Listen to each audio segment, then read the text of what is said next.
Hey Fitheads, today we talk with Josh Holland, a holistic trainer and biohacker and just super interesting dude. Yeah, I'll say. He's also like casually incredibly impressive. Yeah. He's like, yeah, so I got some new shoes, and I was like, oh, I better run a marathon. Boom, and he just did it.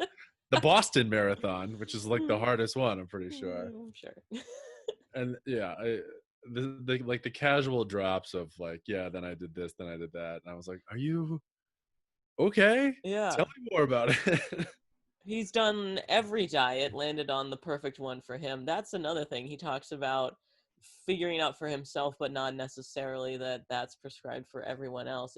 But it's just cool to hear about him experimenting with so many different things. Yeah, fun episode, sneaky, pretty inspiring. Just to like do it. I'm psyched. I'm psyched. Welcome to Total Fitheads. Serious fitness for not so serious people. Hey Fitheads, and welcome Josh Holland. Thanks for joining us. What's up, everybody? Thanks for having me. Yeah. All the way from New York City. Yep, I'm in New York as we speak, and who knows where I'll be moments after this, but I'm here now. You're coming over to LA to work out with me and Max, right? Yeah, absolutely. I definitely, I think I'll be back after Thanksgiving, so it'll be interesting to connect in real life, in reality, see how that goes. Heck We yeah, can bring kick each that other's butts. contraption that's behind you or whatever is going on there. Oh, that's my inversion table. Oh, okay. Less Hmm. contraption-y than I expected. I didn't actually know. I mean, are you a fan of hanging upside down? I am. So that's a good segue. It's a wonderful segue. I have I discovered when I was in high school, late in high school, that I have scoliosis. And the challenges of someone with scoliosis is there's always this amount of like symmetry and asymmetry that we have to kind of at least be aware of. And then when you're someone at my level, or I'm sure you guys' level of fitness and anatomy and health and wellness, you start to try to undo as much as you can of that asymmetry. And I've kind of learned how to work around it. But one of my, I guess, most utilized tools is an inversion table. And I don't say or think that it's a end all be all, but it does help to kind of decompress the spine in a relaxing way. And I try to use it a couple times throughout the day. I also use it as almost like a meditative habitual piece. You know, it's kind of part of my morning routine. Brewing my coffee, I'm hanging upside down, letting the blood flow get to the brain, and that kind of sets me on. It's a fun tool to use. How Man, I don't know long? about fun. Every time I'm upside down, I get nauseous. I'm like trying to work through it. Although it's not an inversion table, I just like hang upside down from a pull-up bar or whatever, and I'm like, my body's not used to that. Yeah. Yeah, I don't know. I think the most uncomfortable thing for me is the pressure around the ankles, you know, because you've got the bulk of your body weight suspended from, even if there is a lot of padding, it's just that bit of pressure for, let's say, 5, 10, 20 minutes maybe. I think the longest I've ever done it is about 15 minutes. And I had to be high to do that. So I mean, it's kind of like you bypass the pain and start to do some breath work. And I do a lot of. Are you guys familiar with foundation training? Oh, No. Okay. This would actually be something that I could tell you guys more about, and maybe make a connection if you wanted to in the future. But foundation training is a form of training that utilizes breath work and 360-degree expansion throughout the rib cage and the entire core to help basically lift the back and the rib cage off of the hips. And it's a really cool way of kind of understanding how my body works. And I found foundation training years ago when I first started down the path of becoming a trainer. And it was mostly because I wanted to try to help out my spinal curvature as much as I could. And it wasn't until I'd say the past year or two that I really fully started to understand what it's all about. Because you can put yourself in a shape and you can do what it says to do on a video or read in a book, but whenever you get that moment of like the light bulb turning on, it's like, oh, this is what they mean by spinal decompression and lifting the rib cage. And yeah, so I do some of that while I'm on the inversion table, and it kind of has become transformative. So I'm hoping to come out with some photos and videos of my transformation over the years. And Dr. Eric Goodman, he's the creator of the Foundation Training Principles. He's coming out with a new book. In fact, I'm doing some talking with them on sort of my transformation that's going to be within that book. But yeah, it's been pretty cool. It's been pretty interesting. Do you mean like a physical transformation, or do you mean like an actual, like you feel better, taller, or what do you get? Did you make yourself taller? All the above. All the above. Yeah. Yeah. That's amazing. Yeah. And like, I don't want to mislead anyone by making them think that I've grown 2 inches or anything like that, but 6. yeah, it's actually 12 inches, guys. No, but there is this sense of connecting the mental and the physical.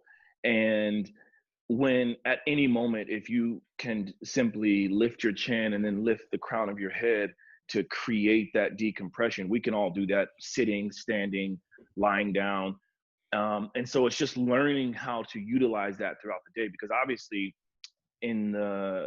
towards the end of our day, when gravity is weighing down on us, it's typically when we are the shortest, right? Mm-hmm. And that's by a few centimeters here and there. We're not talking about lots of compression, but if you can learn how to decompress throughout the day, then it does give you this sense of better circulation, better oxygen to the brain, better blood flow throughout the body. So in a way, it does help, I think, with confidence. It also helps with recovery and everything else that one would want to achieve throughout their health and wellness journey. And this is like a muscle memory thing where you're not thinking about it. You've just sort of trained yourself to hold yourself differently subconsciously. Yeah. Well said. I mean, I think it's like with any practice. Let's say you start to work on deep breathing at some point, or not even just, I shouldn't say just deep breathing, but there's a difference between breathing throughout your core versus diaphragmatic breathing versus 360-degree expansion, right? All of those are different levels of breathing. And so when you learn that by placing your hands, with your fingers at the lower ribs in the front, and then your thumbs at the lower ribs in the back, and you can feel that expansion throughout your entire fingers and your hands, then at some point it becomes like a point where you don't need to do that just to test it, right? In fact, there's this belt called the Core 360 belt that has these little knobs that essentially replace what your hands could do. And you can use that to see just how much expansion you're getting. And of course, the first few times you use it, it's like mind blowing. It's like, whoa, wait a minute, this is really cool. I can actually feel those nubs at the back pushing out, and things are starting to change throughout my body. And then at some point you just don't need it anymore. You know what you're doing. Mm-hmm. And if you're like me, like I have the Core 360 belt, it's just right over there. But I don't need to use it anymore. So now I just kind of use it with clients. Mm-hmm. And I know what it feels like to actually get full expansion. So yeah, that's a really good question. But I do think at some point we all, with whatever practices we're doing, I think we all have this sort of graduation, and we kind of can go to the next level. Yeah, you take the training wheels off. Exactly. Oops. Sorry. So, if anybody else is wondering how to, as a constant reminder to stand up taller or anything like that. Just might I suggest getting taller friends? Have you tried that? Have you tried hanging out with super tall people and then you're like, wait a minute, hold on. Or you could go the opposite and get shorter friends so you Yeah. feel taller, right? Feel like a monster. Wait, Max, Right. is that why you hang out with me? What the? I'm trying to help you improve your posture, Allie. Thank you. Well, this type of breathing then leads me to think about mindfulness and meditation. Is that something you practice too? Absolutely. I feel like this is probably a good segue into talking about the sort of my approach to health and wellness, and I came up with this guideline, if you will, that is 5 pillars to optimum health and wellness. And for many years, it was 4, and the 4 were quality sleep and recovery, quality consumption, quality activeness, and quality exercise. But then I would say after the last couple of years, I started to notice that there's one level that could probably make each of those pillars be even better, and that's quality awareness. And so within the awareness pillar, I label, or I sort of include meditation, breath work, all of these things that basically allow us to understand what's happening inside of us. And if you use it as a prioritization and this sort of beautiful cycle, one leads into the next, into the next, into the next, into the next, and they all end up helping each other, right? So the meditation piece, when I really figured out how it can benefit me is when I started to dive into the work of Dr. Joe Dispenza. And the way he laid it out was sort of like a aha moment for me. I thought, oh, okay, this is what meditation is about. Because I think before I read his work and I watched his videos, I always thought like meditation had to be a certain thing. Like it had to be like this. You had to be sitting cross-legged. You had to be on the floor. You had to have like yoga clothes, and you have to do your fingers like this. And right, like it just seemed like it had to be a certain way. Otherwise it wasn't yoga, right? Or it wasn't meditation. And then also the use of neurofeedback was another, like in parallel with me reading and following Dr. Joe Dispenza's work, I also was playing with neurofeedback at the same time. And that's when everything just clicked. I mean, I had some of the most profound meditation experiences that even to this day have kind of literally blown my mind. So meditation is a big part of what I do. I also blend it into, I'll go back to the word I used earlier, my morning routine, my morning ritual. I kind of consider all of that to be within the same realm. So how do you set yourself up, no matter how you do that? If you wake up and twiddle your thumbs, for 5 minutes forward and 5 minutes backward, that becomes part of your meditative practice.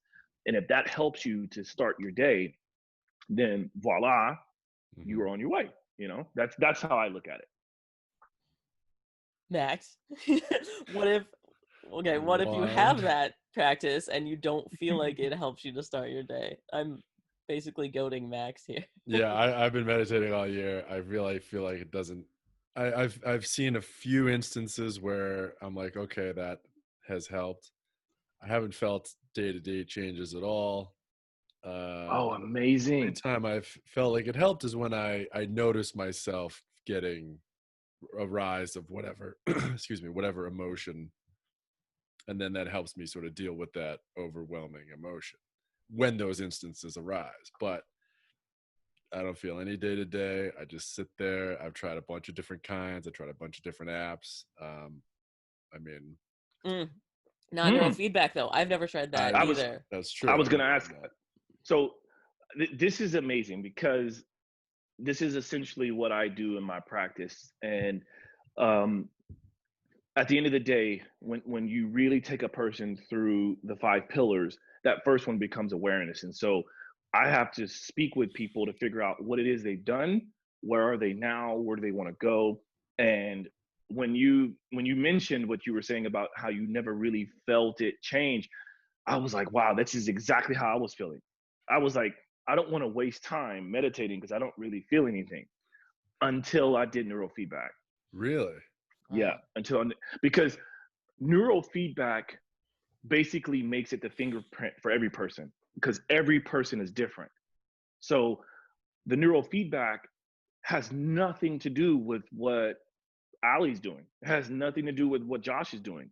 It's what is Max doing in the moment, and that moment changes every single time. Mm-hmm. So basically, I'll give you an example. I use the Muse headband, right? And with Muse, it's, you know, you can listen to birds chirping. You can hear beautiful weather sounds. And it depends on what part of your body you're wanting to sort of meditate into. It can be the mind meditation. It can be the heart. It can be breath work, whatever. But what happens is you have this connected to your brain waves. And when you get away from that brainwave state, the bad weather, the storm comes in, and it's like, oh, and you have to do whatever it is in your mind, in your body, to change that and make the birds come back down, to make the weather calm back down. Or it could be drums, right? Like if you're doing a heart meditation, it's drums, like sorry. We got dishes going on in the background. Yeah, it's okay. But hey, Well, this focus is real and life. get rid of them. This is real life, right? So there's a heart meditation, right? And there's like these African drums in the background. Doom, doom, doom, doom, doom, doom. So when you're really centered into your heart and you're breathing and everything is working perfectly, then those drums are just very normal. Doom, doom, doom. But the moment that you get off, like you start to think about, what am I doing tomorrow? What did I do earlier today? Then they get louder and louder. Doom, doom, doom, doom, doom, doom, doom. And you kind of get this sense of panic. And you can't do anything other than to refocus onto your heart to make those drums slow down again. That's neurofeedback. It's amazing. It's amazing. And it takes off like the distractions, I think, right? Because we all have distractions. And I don't necessarily agree with the idea of like meditation being focusing on nothing. Mm-hmm. I think meditation should be focusing on something. And that something can be a multitude of things, right? If Max, you say now you want to use meditation to change your day, right? Or to feel better, then that becomes what you're thinking about. And it's the one thing you think about. So then rather than go, well, I had a shitty day, I'm going to have a shitty day, you're going to be thinking, okay, what are things that can allow me to have a better day? Now you're thinking about improving your day, and that's your meditative practice. So what are some things that you could do to improve your day? My routine. Wake up. I could wake up. Yeah, yeah. I will say that one thing that I switched apps about 4 months in. I was doing Headspace, and Headspace was really just think about nothing. And then I switched to 10%, and they would have, they would give you sort of a topic to think about, meditate on that day. It could be, and it ranged from vague to specific. And I did like that a lot more. It felt like more of a, okay, maybe I'm working on this kind of, I don't know. But that seemed to, I don't know, give me not focus, but like give me like direction, I guess, when I was, I don't know, something. Give me something. Yeah. I think, it's again, you may be like me before, in which I thought meditation had to be something. Mm-hmm. And I also thought I had to feel a certain something when coming out of it. Yeah. But just keep going. If you feel like it could be, because here's the thing, you don't really lose anything except time.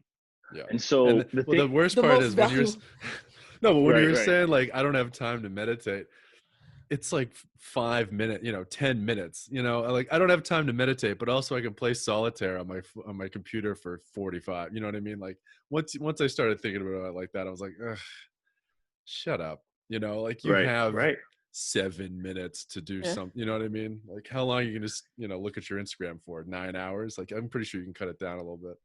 Right. So, Well, think about this, Max, and maybe this will help some of your listeners. But like, whenever you do decide to play solitaire, what are you thinking about when you're playing solitaire?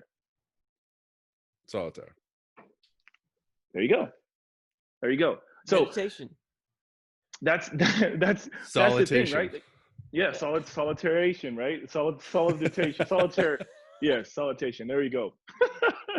But you know, it's like I think maybe that could start to allow you to think, oh, okay, maybe I already am meditating. And then how can you then expand that? Mhm. So instead of just thinking about solitaire, maybe it's solitaire and one other thing while you're playing solitaire and see what happens, right?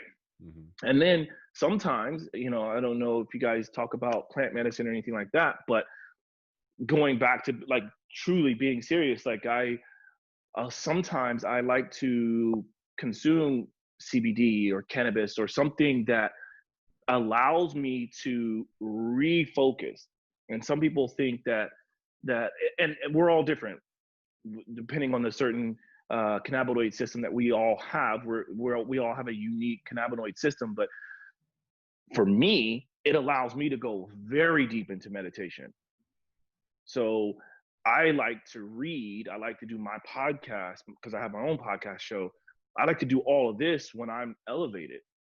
And so instead of saying hi, most people get this idea of being like, ugh.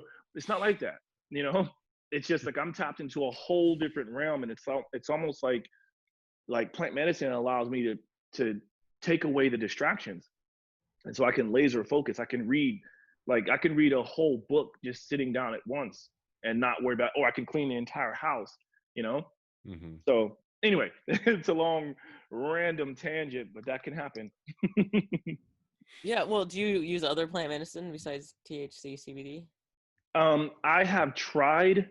I've microdosed on psilocybin, and I've done one very small microdose of LSD.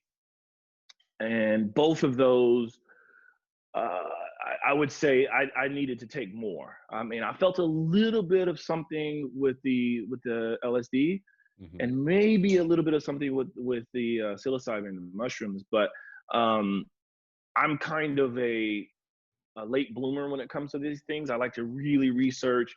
I want to make sure that I'm doing it not just for the recreation of it. I want to do it with purpose. And that's kind of how I do everything. It's like with purpose, with intent. And I'm very curious about ayahuasca. I have yet to try it, but I've had several opportunities. And then for whatever reason, they didn't pan out. So I just say, it's not my time. But whenever I do get to that point, I'm excited because I do have some things I want to work through, and I think that's also the point of doing it. So for now, it's just a little bit of plant medicine and some daily meditative practices, and that's what I do. Interesting. Yeah, that was one of my questions, because being a biohacker, a lot of them are proud of being at the forefront and trying the newest thing and having access to stuff that other people don't. But then there's always that risk that you're just like doing a thing that's untested and terrible for you. And have you come across Right. anything where you're like, ooh, maybe should have let that go through more trials before I put that on? Yeah. I mean, you know, like there are some things in that world that I probably have pushed the limits a little bit on, but not in the plant medicine world, you know, because I really do have a deep respect for plant medicine. And I know it's something not to play with for sure. But I've had some interesting experiences with ozone. I've had some interesting experiences with hydrogen peroxide, and I mean, I've put ozone literally in every orifice of my body, and I've done all the insufflations. I drink the water, literally and figuratively. I've done the nebulizing of it, and so basically, like, there are elements to me in which I am on the forefront of a lot of this stuff, because when this COVID situation came upon us, I can just say that I was very happy to have had been testing and messing around with ozone for years, not just a little bit of testing here and there. It's like, it's one thing that I thought to myself, oh, there's a pandemic coming across the world. I know what I'm going to do. Boom. Right. And, you know, like right behind me here, I have a hydrogen gas therapy inhalation device. And I have an ozone setup over there. And, you know, I've got all kinds of fun things, but it's like some people might look at me and say, dude, you're crazy. You just want to like play with the coolest of toys. But it's also like, look, when my family is involved with this same pandemic and they are on the fritz and possibly facing death with all this stuff, it's like, I don't say, hey, go and get this. I just send them the stuff. Send them this, try this, call me, let's talk it out. How are you feeling? You know, and thank God they are healthy and so far so good. And then if my friends and my clients, my colleagues can benefit from some of the things that I test and try, then so be it.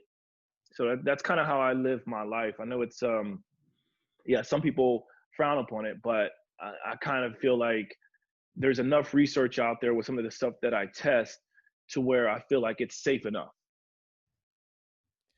Yeah, I've heard some incredible things about ozone, so you've seen results, it seems. Yeah. I'm no doctor. I will never claim to be a doctor. I feel like the unfortunate side of becoming a doctor is being limited and not being able to do the things that I do. But I do work closely with a lot of doctors. I do test a lot of things. I guess you could say I have clinical trials. I have experiential trials on myself and with different clients and things like that. But with ozone, I just say to people, if there's one thing to have to help you throughout any sort of crises, it would be ozone. So that lines up with like what crazy stuff I've heard about how great it is. Correct me if I'm wrong, like that you can inject it too, is that right? If you have like knee pain, you just like shove some ozone in there. Yeah, exactly. They call that Prolotherapy. And so that's injecting at the site. But then you can also do IV ozone, which I've done probably 100 times.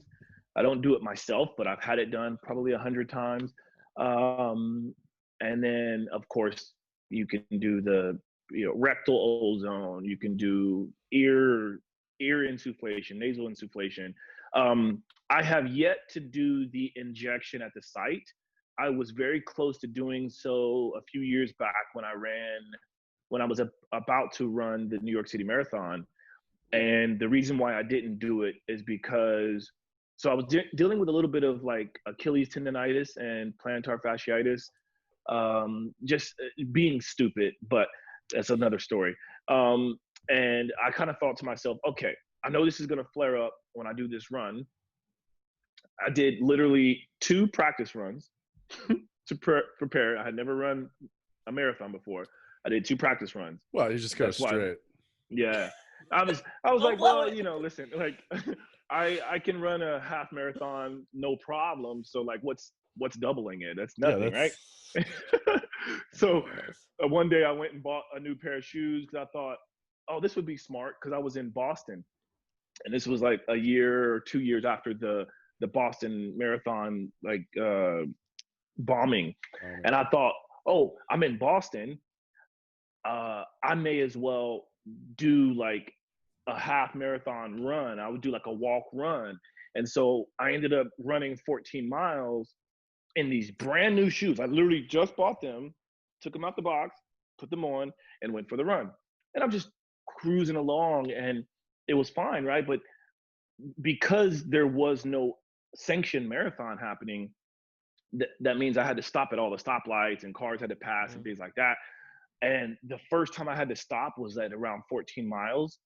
And my body said, screw you, dude. You're not running another step. You might be able to walk some more steps, but you're not running another step. So I had to basically walk the rest of it. And you finished? Oh my God. Yeah. I mean, I was Casual. in pain, man. I was in agony. But like, so I ran 14 and then walked the rest, right? And I literally thought to myself, oh man, like I don't think I'm gonna be able to do any more of these practice runs because I was in so much pain. My knees, like I had this IT band issue on both of my knees, and again, I'm a barefoot runner, right? I'm a barefoot style runner. Dang. I utilize Vivo Barefoot. I've been sort of a ambassador for Vivo Barefoot for over a decade, and of course, I had never run a marathon, so I thought, okay, let me get the most minimal shoe with a little bit of cushion. Mm-hmm. That threw off my entire gait. And again, I didn't practice in them. I went straight from the store to trying to attempt a marathon in Boston just because I wanted to get the photo. You know, you got to do it for the gram, right? So I wanted to get the photo of me like like running through the finish line in Boston and like, yeah, I did it. And mind you, I was in agony. So I was doing the cryotherapy and the Normatec and all these things, but it just didn't pan out, right? And so that's another reason why I only did those 2 runs, because after that, it was all about healing. Mm-hmm. And I don't even know how we got on that tangent. Did you get the pic? I got the the picture. man. Okay, thank God. God. I had to. I'm like, I am not after all that. After all this, oh, I'm getting that photo because I may not even actually run it, right? So might not survive. Right.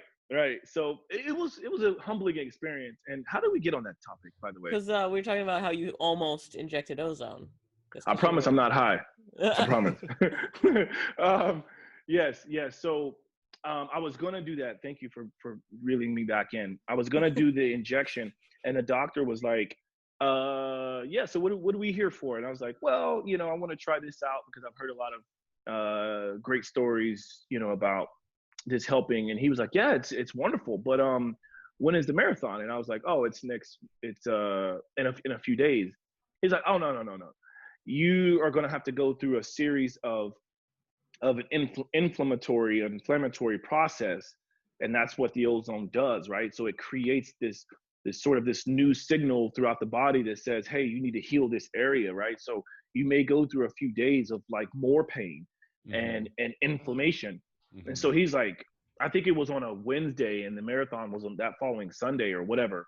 And he was like, nah, you know, you might want to do this when you get back and or when you finish. And so I never ended up doing it because I started to figure out there were some other things I could do that I didn't have to rely on the injection at the ozone site. And also I kind of thought like maybe there were some other ways that I could discover to help it. And lo and behold, I did. So I never had to do that. But it is a option. It's an option for those who might be looking into ways to help with joint pain, for sure. Mm-hmm.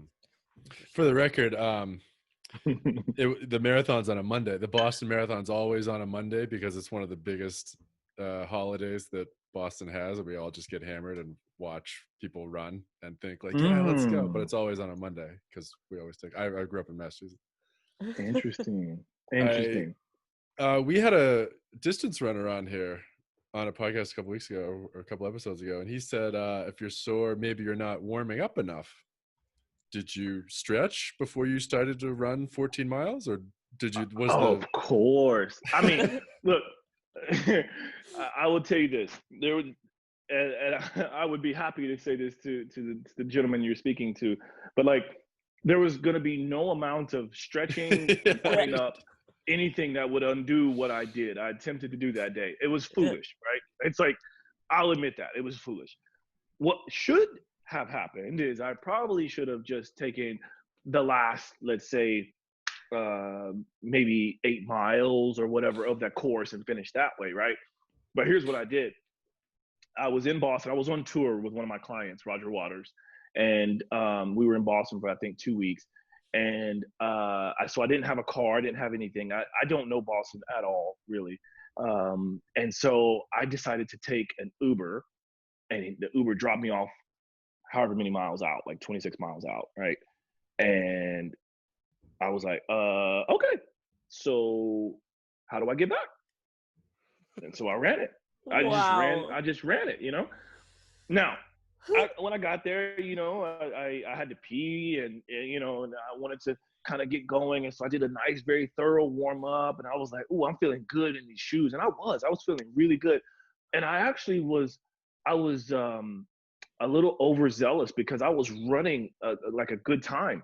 You know, it was like impressive until I had to stop. Right. And when I stopped, So I that's the was like, problem, is that you oh, stopped. If you just yeah. hadn't stopped, it would have been, yeah, totally. It would have been different. It would have been easier. It would have been different, maybe. Yeah, but anyway, as it goes. That's insane. Yeah. I wanted to ask you about your experience with glucose monitoring too. I've seen you got a CGM. Yeah. Yeah, that was a very fun experience for me. And I think that also ties into what we talked about before about utilizing different products or tools or practices and then sort of using that information and then graduating from it, right?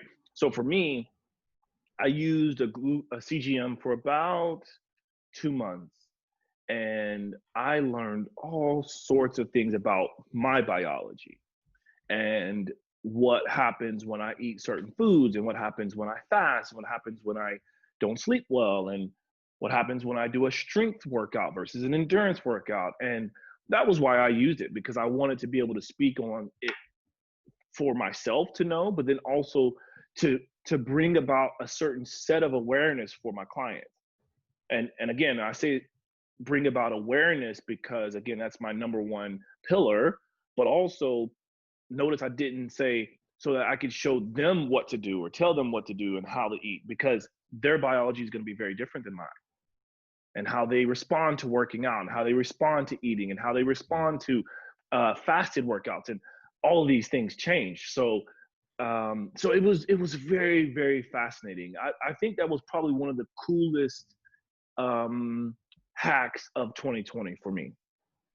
Oh, nice. So you did it recently. Yeah, yeah. I was doing it basically at the beginning of my being in LA.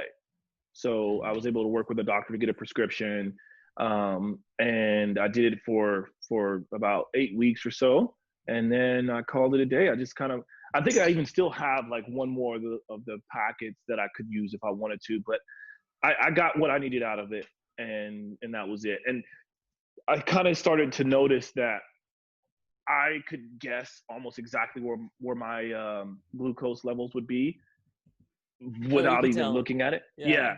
So that's when I was like, yep, I'm done. Okay, what's next? You know, what's the next project? Yeah, So somatic awareness. That's what they call it. Yeah. Yeah, well said. Sweet. Yep. Well, Max and I did it too. Yeah, we're so different. Our beer mouths results were completely opposite. Really? It was really weird. Yeah. Yeah. Are you familiar with a beer mile? No. Oh, okay. Well, I assume it has something to do with beer and running of some sort. Correct. You're right on the money. Nailed it. You chug a beer and then run a quarter mile, and chug a beer, run a quarter mile. You just repeat that until you've had 4 beers and ran a full mile. So basically, it's mixing high intensity intervals and carbs. Wow. And booze. Yeah. Right. And so my CGM went meow, and Max went, oh wait, no, what did, mine spiked and then dropped, and then Max was just like yeah, it was like I wasn't. It was level, huh? Mm-hmm. Bizarre.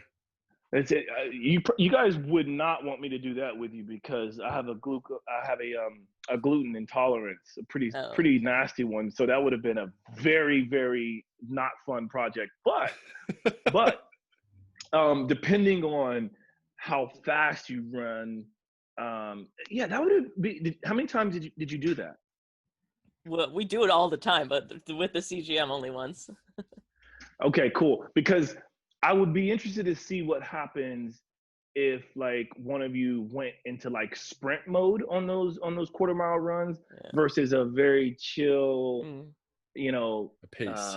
Call it aerobic run, right? Aerobic versus anaerobic. Because what I noticed, anytime I would do like sprints, or high intensity strength training, Mm-hmm. like my glucose would Boom. skyrocket. Yeah. Mm.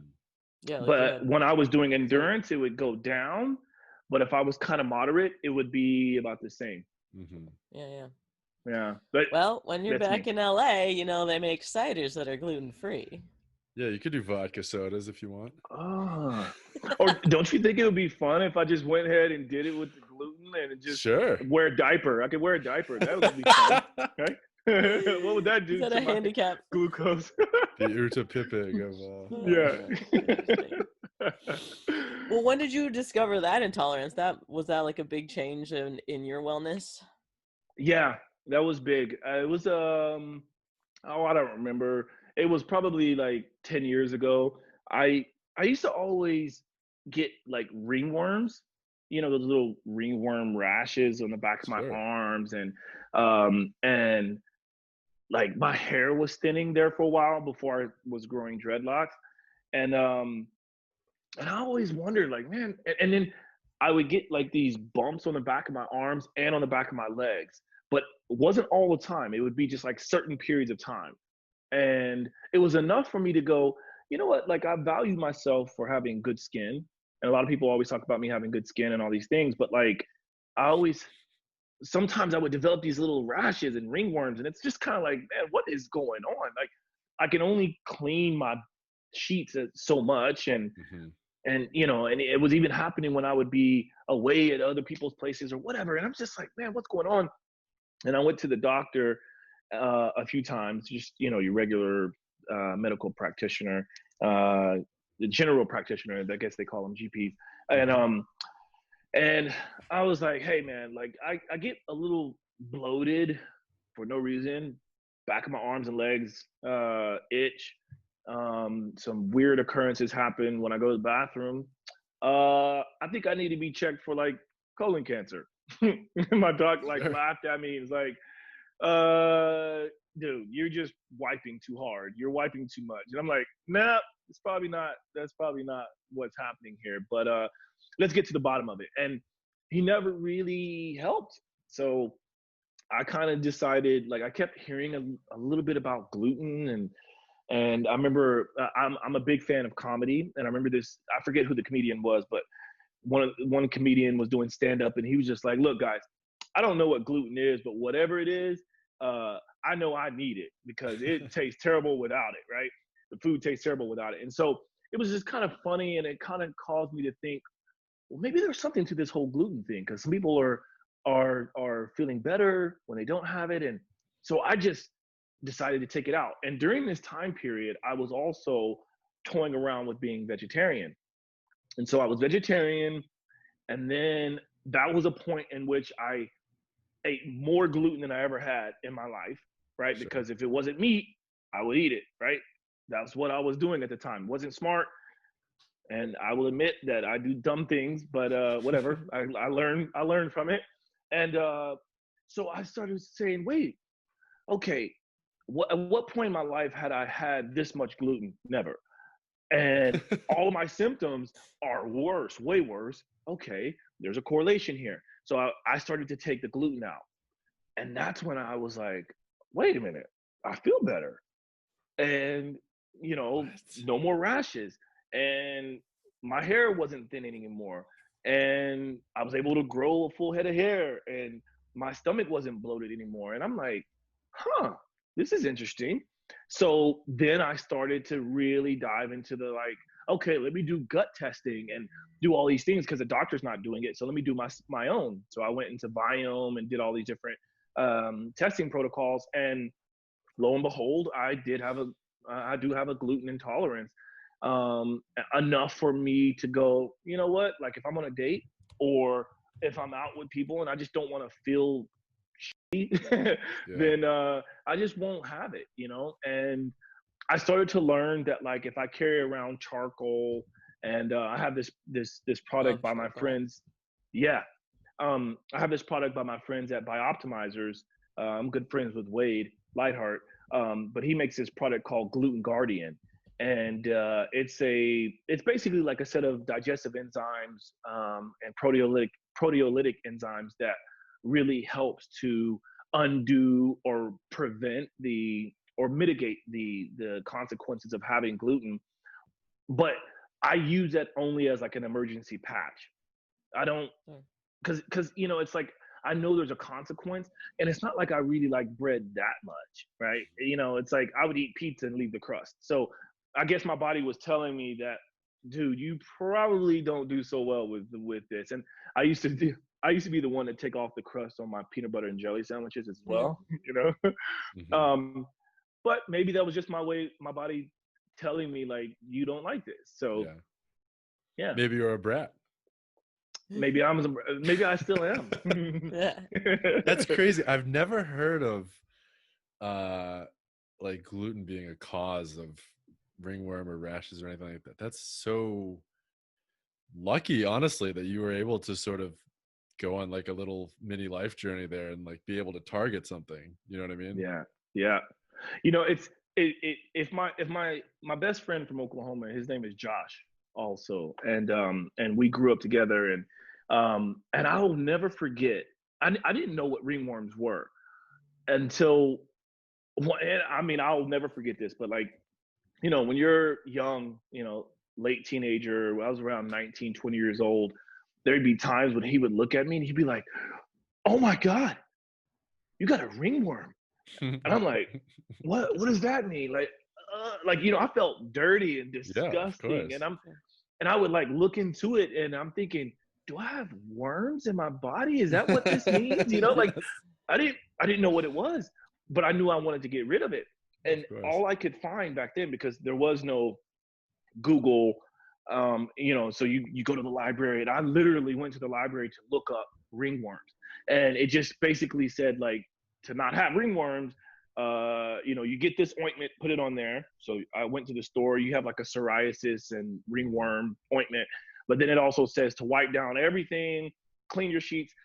So I became like OCD, Mm. but I would Especially still as a get little it every kid, once that in a while. must have been so scary.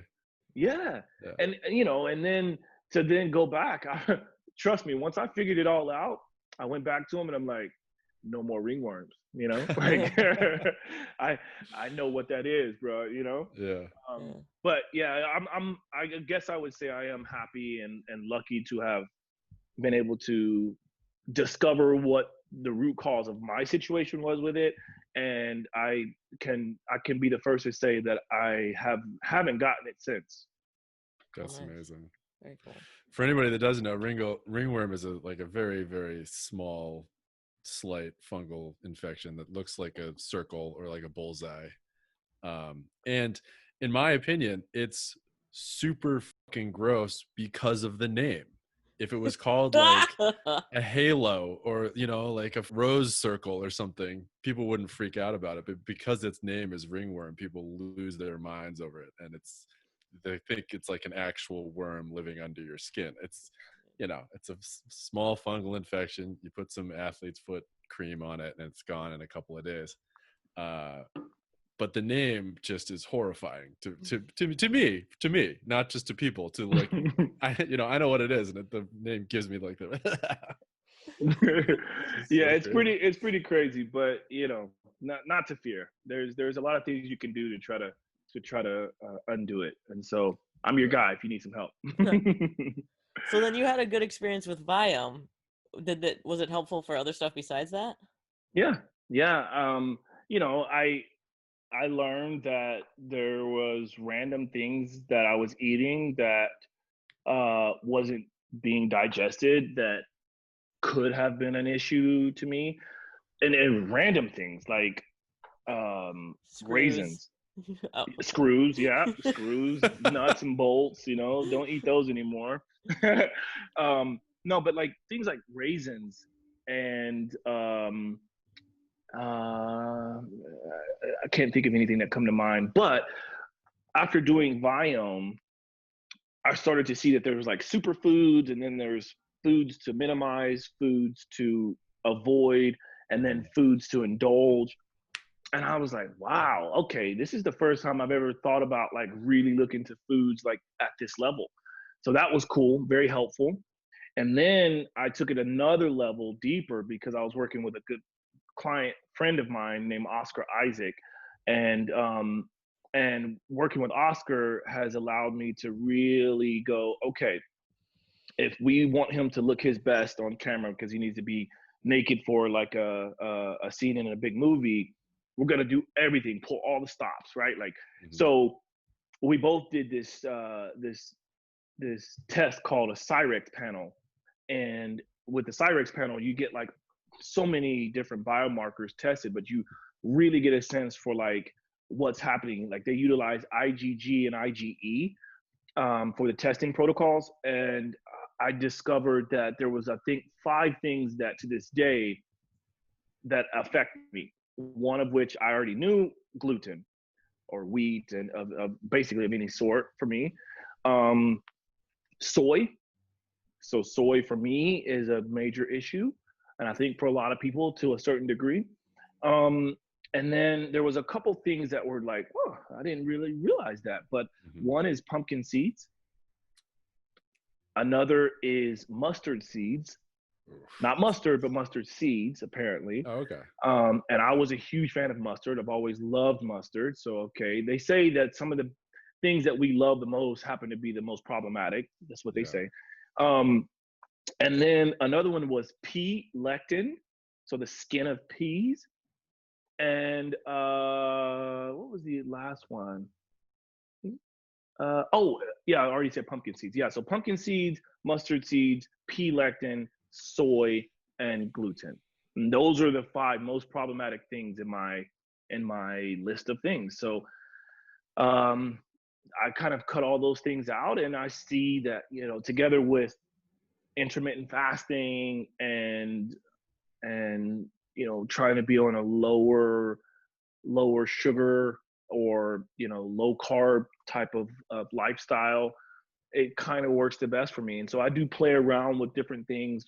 I've played around with carnivore, I played around with keto, I played around with a multitude of things, but ultimately for me, eating a whole food, nutrient dense lifestyle is the best for me. Interesting how much you've experimented with. What's your protocol for fasting? I don't eat for a week and then I eat for a week. No, I'm joking. That would be crazy. I want to try it. Like, I believed you. I ate once in 2015. Exactly. Yeah, I basically pretty much every day I do 16 to 18 hour intermittent fasting. And then, or I should say 16 to 20 hour plus, right? 20 plus hours. So there's going to be times when I do 24-hour fasting. I don't have a very like hardcore protocol for like once a month I do 48 hours. No, I try to do what feels best for me because I always need to be on, and there's very rarely a time that I don't need to be on, right? So like, if I had a normal lifestyle for work and things like that, maybe I could probably squeeze in a 24-hour or a 48-hour, 72-hour fast here and there, because it's not that difficult. It really isn't. But given the amount of back and forth Like a I have to do, marathon's not that difficult, right? Yeah. Exactly, right? And then, you know, next thing you know, you see me like bent over or something. But you know, the longest I've done is just under 48 hours, and you know, I felt like I could have easily stretched that to 72.